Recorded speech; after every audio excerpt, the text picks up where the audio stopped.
안녕하세요. 여행작가 태원준입니다. 여러분들을 무료로 세계 곳곳으로 안내해드리는 요리조리 세계 속으로 출발하겠습니다. 오늘은 남미 대륙으로 한번 떠나볼 텐데요. 지금 제 옆으로 보이는 이 국기 어느 나라인지 혹시 아실까요? 여행 좋아하시는 분들은 이미 눈치채셨을 것 같은데 열정이 가득한 나라, 그다음에 탱고의 나라, 축구의 나라.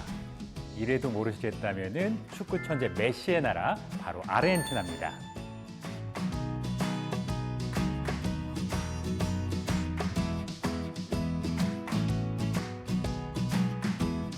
아르헨티나는 세계에서 8번째로 큰 나라입니다. 그리고 범위를 남미로 좁힌다면은 브라질에 이어서 2번째로 큰 나라이기 때문에 그 안에 볼거리들이 무궁무진하겠죠. 우리나라의 28배 정도 되거든요.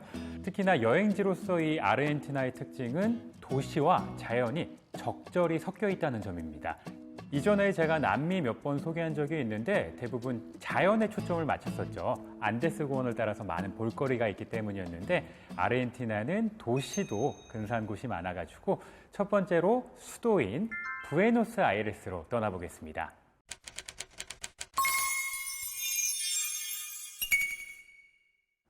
부에노스아이레스는 많이 들어보셨죠? 남미의 파리라고 불리는 유럽의 향기가 좀 짙게 묻어나는 곳인데요. 그럴 만도 한 게 예전에 식민지 시절 당시에 부왕령의 수도, 그러니까 에스파냐의 부왕령의 수도가 바로 부에노스아이레스였습니다. 예전부터 많은 유럽의 문물들이 들어오기 시작을 하고요. 건축이라든지 문화에서도 많은 영향을 받아서 남미의 파리라는 별칭을 갖게 된 거죠.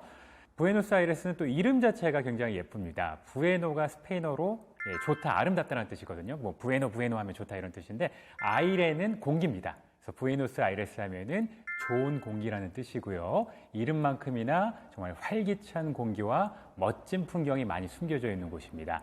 이 도시가 워낙 크기 때문에 여러분들이 동선을 조금 잘 짜셔야 되는데요. 제가 첫 번째로 추천드릴 곳은 라보카 지구입니다. 이 도시 한쪽에 위치를 하고 있는 항구 지역인데 예전부터 많은 이민자들과 유럽인들이 이쪽으로 들어서기 시작을 했고요. 또한 이 마을, 작은 마을이라고 불러도 무방한데 이 마을에 알록달록한 그런 파스텔 톤의 건물들이 생겨나면서 또 여행자들을 유혹하고 있는 곳입니다. 곳곳에 근사한 또 카페들이 있습니다. 카페라든지 기념품 가게라든지 여행자들의 편의를 위한 다양한 공간들이 있기 때문에 여행자들이 항상 많이 몰려드는 곳이고요. 또한 결정적으로 아르헨티나를 상징하는 춤이 바로 열정의 탱고죠. 현지어로 이제 땅고라고 하는데 땅고의 발상지가 바로 이 라보카 지구입니다. 이 땅고가 처음부터 메인의 어떤 춤은 아니었다고 해요. 그러니까 이곳에 모여 살았던 경제적으로 조금 어려웠던 분들이 또 울분을 토해내는 여러 가지 좀 억울함을 막 풀기 위해서 열정적으로 몸을 흔들던 춤이 바로 땅고로 알려져 있는데요. 워낙 이 발상지이다 보니까 여러분들이 라보카 지구를 이렇게 거니시다 보면은 땅고 장면을 많이 보실 수가 있습니다. 제가 편의상 이제부터 탱고라고 할 텐데 거리에 탱고 댄서들이 굉장히 많아요. 워낙 또 그 유명한 지역이기 때문에 조금만 이동을 하셔도 여기도 탱고, 저기도 탱고, 탱고와 관련된 물품들, 기념품들도 많고요. 근데 이 탱고를 여러분들이 라보카 지구에서 그냥 거리에서 즐기실 수도 있지만 워낙 아르헨티나를 대표하는 춤이기 때문에 도시 곳곳에 카페나 클럽에서 여러분들 조금 더 여유롭게 즐기실 수가 있는데요. 저는 이 탱고를 부에노스아이레스 시내 중심가에 있는 한 카페에서 즐겼습니다. 무려 1858년에 개업을 한 도시에서 가장 오래된 또르또니라고 하는 카페인데요. 이 카페에서 매일 밤마다 정말 수준 높은 탱고 공연이 열립니다. 다 합치면 거의 1시간가량 되는데 여러분들이 미리 예약을 하시면은 뭐 음료 한 잔 값 정도로 가볍게 주머니 가볍게 이 탱고 공연을 즐기실 수가 있는데 그 모습을 일단 한번 만나보실까요? 제가 직접 찍어온 영상인데 한번 보시죠.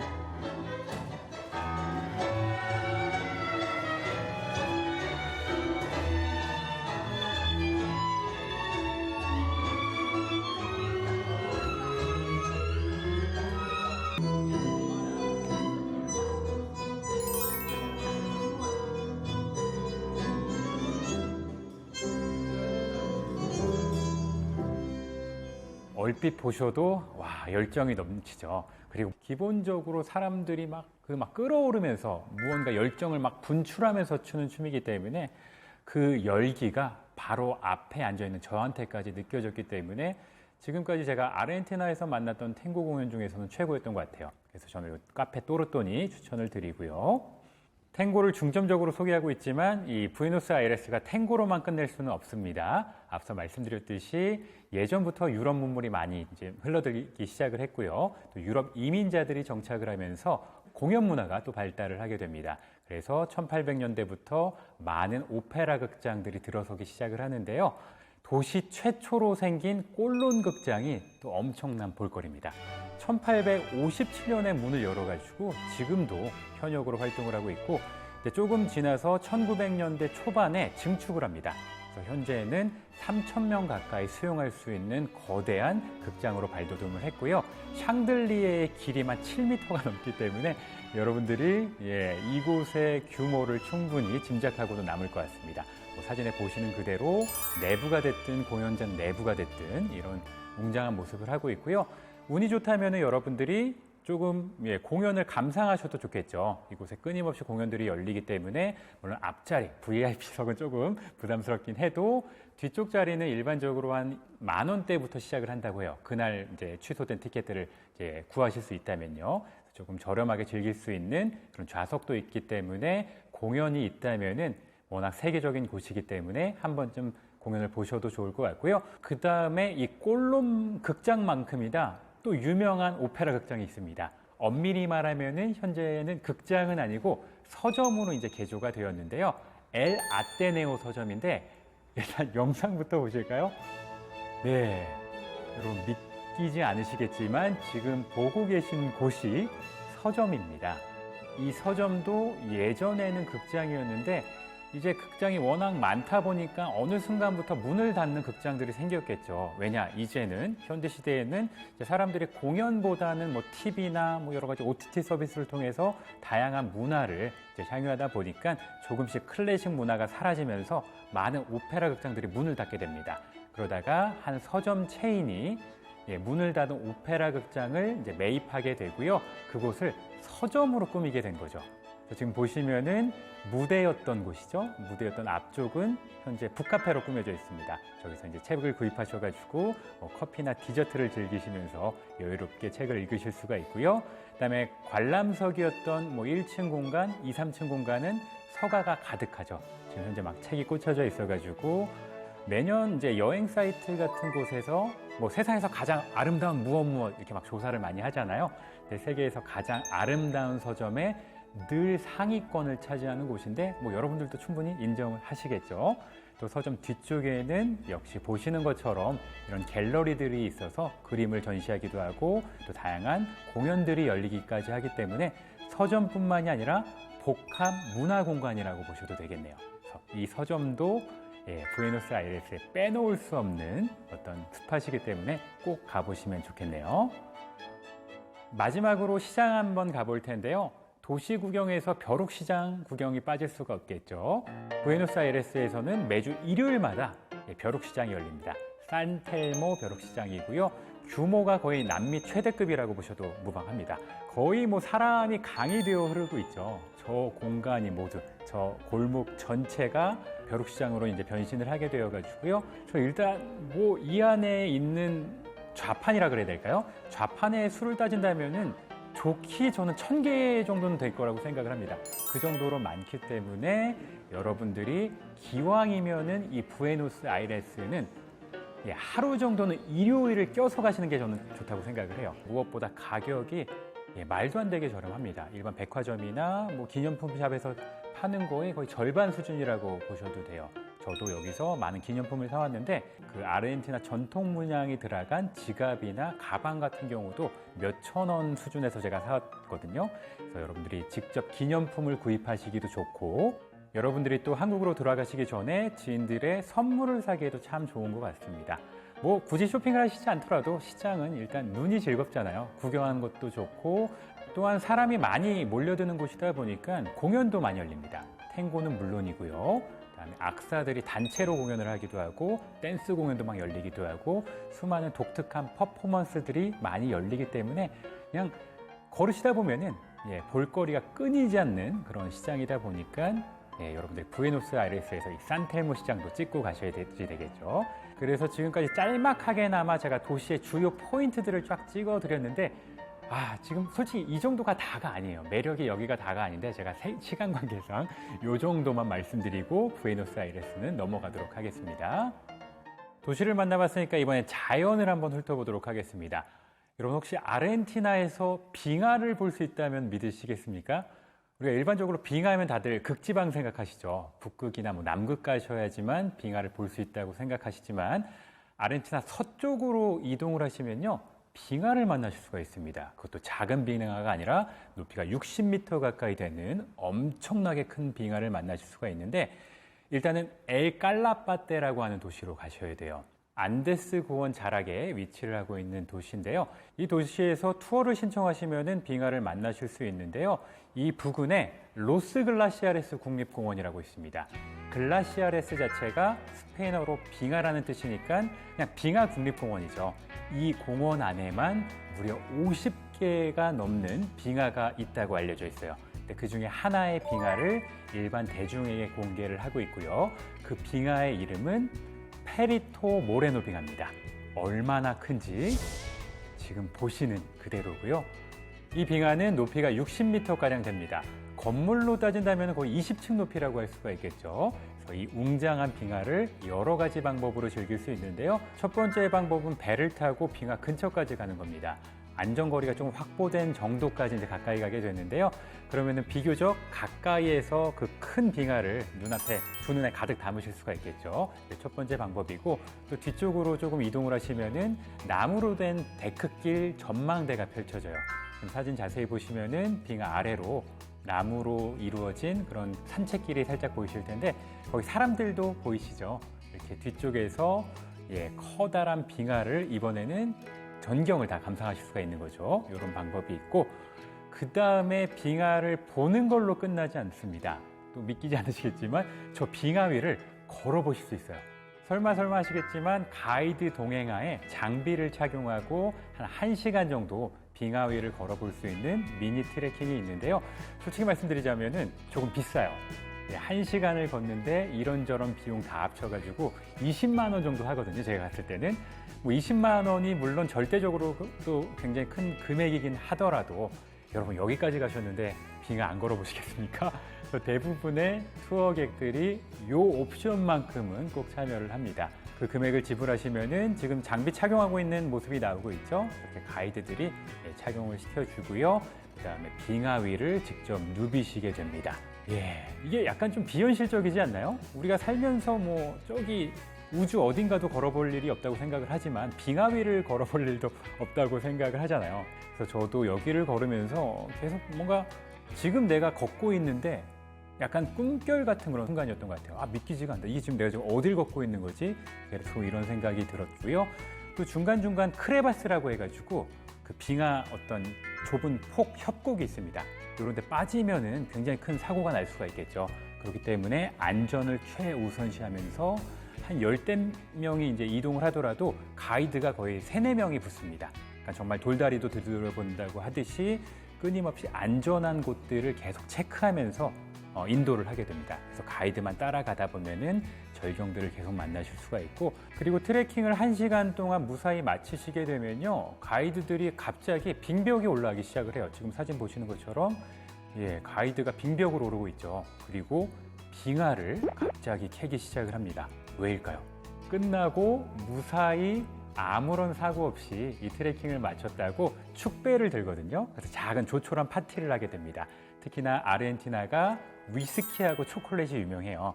그래서 마지막에 위스키를 한 잔 따라주고 건배를 외치면서 이제 안주로 초콜릿을 또 무제한으로 줍니다. 그래서 위스키를 짠 하면서 이제 이 투어를 마무리 짓게 되는데 그 마시는 위스키에다가 지금 보시는 것처럼 믿기시나요? 방금 캐온 빙하를 탈탈 털어줍니다. 그러니까 온더락이 아니라 온더 글래시어가 되겠죠. 정말 돈 많은 부호들이 수십 년 산 위스키를 마실 수는 있겠지만 빙하를 넣은 위스키는 아마 여기가 아니면은 마실 수가 없겠죠. 그래서 이곳은 빙하, 이 페리토 모레노 빙하는 빙하를 보고 걷고 맛볼 수까지 있는 곳이기 때문에 아르헨티나 내에서 여행자들이 가장 열광하는 곳으로 꼽힙니다. 당연히 여러분들도 아르헨티나를 가신다면 절대로 빼놓으시면 안 되는 곳이겠죠.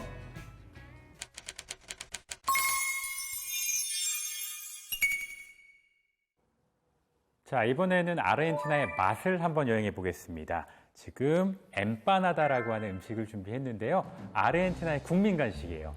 우리나라로 따진다면은 딱 보셔도 만두처럼 생겼죠. 남미의 만두라고 불리고요. 아르헨티나뿐만이 아니라 남미 각국에서 즐겨 먹는 간식이기도 하고 주식이 되기도 합니다. 제가 어렵게 공수를 한 이 엠파나다는 크기가 조금 작은데 남미 현지에서 드실 때는 거의 제 손바닥만큼 큽니다. 그래서 이렇게 작은 엠파나다는 엠파나디아스라고 부르는데 정말 만두랑 똑같이 생겼죠. 실제로 소금으로 이제 밑간을 해서 반죽한 그 밀가루 안에다가 속을 채워서 만든 음식이고요. 속에 들어가는 재료는 다양합니다. 고기가 들어가기도 하고 채소, 치즈가 들어가기도 하고요. 소세지를 넣기도 하고 또한 그 디저트로도 즐기는데 디저트 엠파나다는 과일이 들어가 있기도 합니다. 바로 맛을 볼까요? 정말 남미에서 자주 먹었었는데 이건 지금 콘치즈가 들은 엠파나다네요. 말씀드렸듯이 여러 재료가 들어가는데 제가 많은 곳을 여행했지만 약간 만두랑 비슷한 요리는 어디나 있는 것 같아요. 네팔을 가든 아시아 어디든 오세아니, 아프리카, 남미도 마찬가지여서 각국의 이 엠파나다와 같은 그 지역의 만두 요리를 먹는 것도 하나의 여행 테마가 될 것 같아요.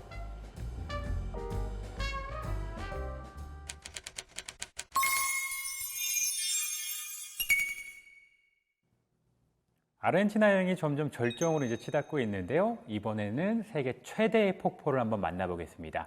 가장 큰 모모, 세계에서 가장 큰 모모 이런 어떤 아이템들은 여행자들의 구미를 항상 자극을 하는데 세상에서 가장 큰 폭포가 바로 이 아르헨티나와 브라질 국경에 위치를 하고 있습니다. 이구아수 폭포고요. 한 번쯤은 다들 들어보셨죠?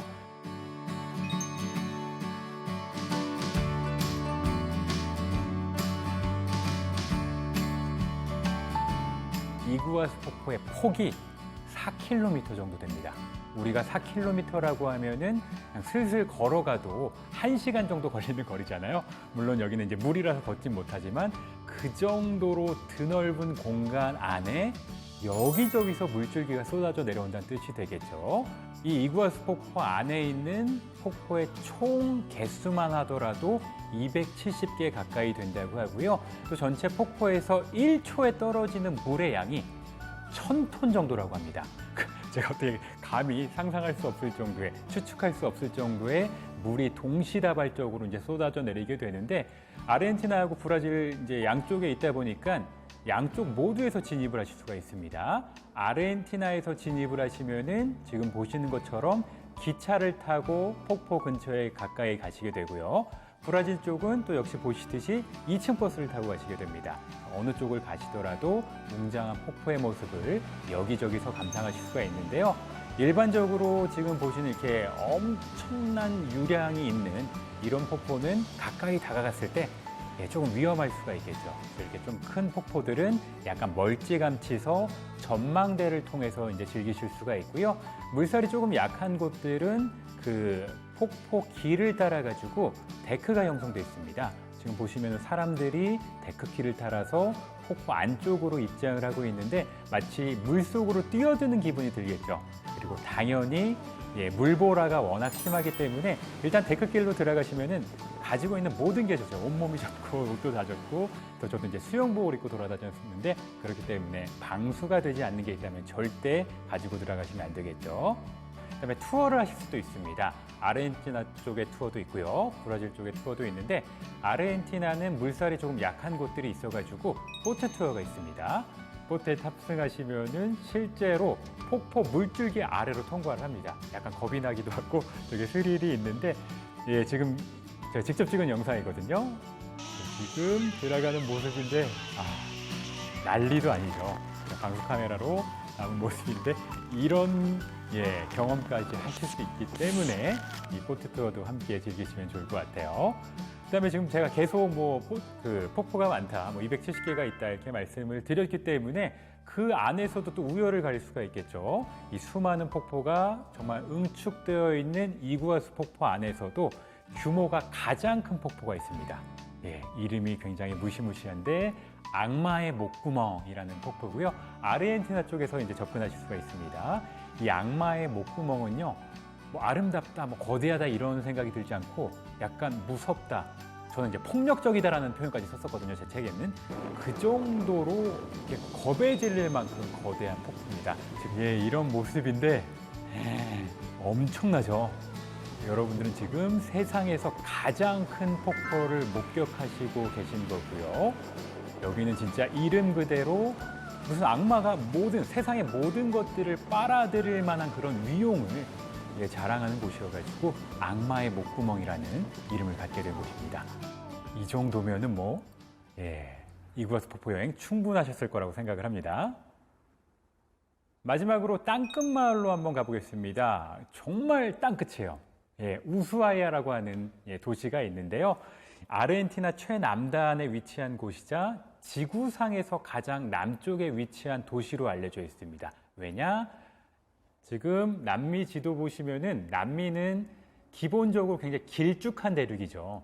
가장 남쪽까지 이제 꼬리처럼 이렇게 쭉 남쪽으로 내려와 있는 그런 모습을 보실 수 있을 겁니다. 그리고 저 꼬리에서 가장 남쪽에 찍혀 있는 도시가 바로 우수아야예요. 그래서 진짜로 지구상에서 최남단에 있는 도시고요. 그리고 이 도시가 지구상 최남단이라는 것을 증명해 주는 사실이요. 남극 가는 배들이 실제로 이 도시에서 출발을 합니다. 여기서 남극까지 가는 거리가 지구상 어디에서 가는 것보다 가장 가깝기 때문에 대부분의 남극으로 가는 배들, 우리나라도 남극 기지가 있잖아요. 그러니까 대부분의 대원들이 이 도시나 칠레 쪽도 이용하긴 하지만 대부분 이 도시에 와서 남극으로 이제 탐사를 떠나게 되는 거죠. 그래서 여러분들도 큰 마음을 먹는다면은 이 우수아야에서 남극을 가시는 투어에 참가하실 수도 있습니다. 하지만 당연히 남극은 극지방이기 때문에 여러분들 개별적으로 자유롭게 가실 수는 없고요. 또 소규모로도 가실 수가 없고 우수아야에 있는 여행사를 통해서 투어로 가셔야 됩니다. 그리고 그 투어도 커다란 배를 타고 가는데 거기 대부분 남극 기지에 주둔하고 있는 대원들과 동행을 하시게 된다고 해요. 그래서 저도 기왕 정말 세상 끝까지 왔는데 남극을 한번 가보면 어떨까라는 생각이 들어서 이 우수아야에서 남극 가는 투어를 알아보게 되는데 너무 비쌉니다. 물론 이제 극지방에 간다는 그 어떤 상징성이 있긴 하지만 보통 1인당 3천만 원 선부터 시작을 하더라고요. 너무 비싸잖아요. 물론 이렇게 짧게 가는 건 아니고 10박에서 10박 11일 정도 이제 투어를 쇠빙선을 타고 얼음을 가르고 펭귄도 만나고 이런 독특한 경험을 할 수는 있지만 너무 비싸잖아요. 그래서 저도 요 우수아야에도 어머니랑 이제 같이 갔었는데 둘이 가려고 했더니 이런저런 부대 비용까지 해가지고 거의 1억이 드는 거예요. 근데 남극 한번 가보자고 지출하기는 너무나 큰 돈이었기 때문에 저는 다른 투어를 택하게 됩니다.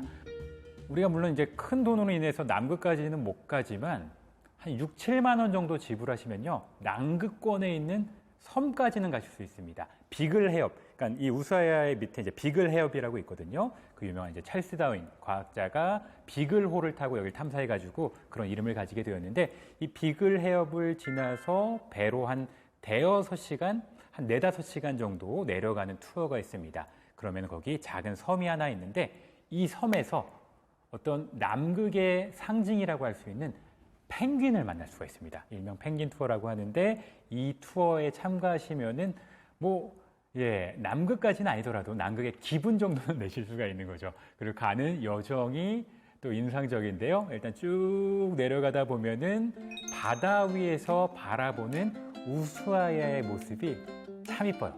지금 사진으로 나오고 있는데 산등성이 설산도 있죠.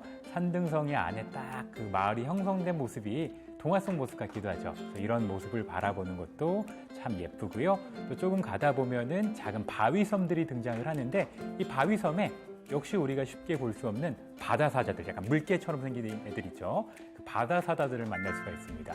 지금 제가 직접 바다사자들, 늘어지게 지금 잠자고 있는 바다사자들을 막 찍었는데 신기하죠? 이런 동물들 만나실 수가 있고, 그리고 여기서 조금 더 내려가다 보면은 세상끝 등대라는 곳이 있습니다. 지금 사진에 보이는 저 빨간 등대가 바로 그런 극적인 이름을 가진 등대인데, 이 등대도 지나가게 되고, 등대를 지나서 또 계속 남쪽으로 내려가게 되는데요. 그 뒤부터는 약간 좀 지리한 항해가 이어지긴 해요. 망망대해를 떠가게 되는데, 한 서너 시간 더 이동을 하다 보면은 작은 섬이 하나 나오는데요. 이 섬이 바로 펭귄의 섬입니다. 여러분 지금 보시는 저 새가 펭귄이에요. 우리가 극지방 남극에 가야 볼 수 있다고 하는 펭귄을 여러분들이 배 위에서 보실 수가 있는 거죠. 여기는 펭귄들이 보통 수천 마리, 수만 마리 이제 서식을 하고 있는 곳이고요. 지금 펭귄들이 나오고 있는데 믿기지 않으시죠? 저도 저때 환희를 아직도 잊지 못합니다. 제가 태어나서 처음으로 야생 펭귄을 본 순간이었거든요. 참 신기했고, 이 섬 같은 경우는 당연히 펭귄들을 보호하기 위해서 배가 정박을 하거나 사람이 내릴 수는 없습니다. 배에서 조금 먼 발치에서 바라보시기 때문에 가실 때는 반드시 망원경을 챙기신다든지, 저 같은 경우는 이제 줌이 멀리까지 되는 줌렌즈로 이제 촬영한 이런 모습인데, 줌렌즈를 가지고 가셔도 좋겠죠. 그래서 정말 귀여운 펭귄들을 만날 수 있는데, 여러 종의 펭귄들이 서식을 하고 있어요. 한 종이 아니라 다양한 펭귄들이 서식을 하고 있고요. 이런 풍경까지 봤다면은 우스와야에서 살짝이나마 남극의 기분을 느끼실 수 있잖아요. 그래서 우스와야에 또 가신다면은 당연히 이 펭귄 투어까지 비교적 저렴하게 6만 원으로 남극의 기분을 느낄 수 있는 이 투어까지 해보시면 좋을 것 같아요. 우스와야가 세상 끝 도시다 보니까 그 증명하는 어떤 이정표 같은 것도 당연히 있겠죠. 지금 보시는 저 간판이 우스와야에 온 여행자들이 무조건 인증샷을 찍는 곳이고요. 자세히 보시면 핀델 문도라고 써 있죠. 핀이 끝, 문도가 이제 스페인어로 월드, 세상이라는 뜻이기 때문에 세상의 끝이라는 간판인 거죠. 그래서 저 사진 옆에서 사진을 찍기 위해서, 인증샷을 남기기 위해서 치열한 쟁탈전이 벌어집니다. 그래서 저 옆에서 사진을 찍으시려면은 저도 한 10분 정도 기다렸던 것 같아요. 저 옆에서 얼마나 많은 사람들이 사진을 찍고 싶겠어요. 그래서 10분, 어쨌든 여러분들이 가시더라도 꽤 많은 웨이팅을 하신 다음에 사진을 찍으실 수 있을 것 같아요.